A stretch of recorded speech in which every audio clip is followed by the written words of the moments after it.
ko'pchilik, balki aksariyati baxtsiz.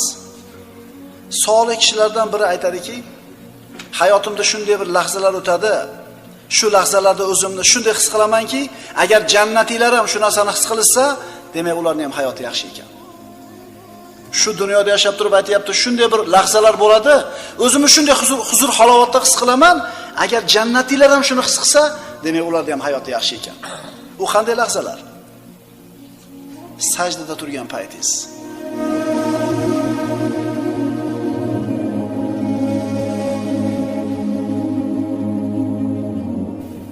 Qur'on tilovat qilayotgan paytingiz.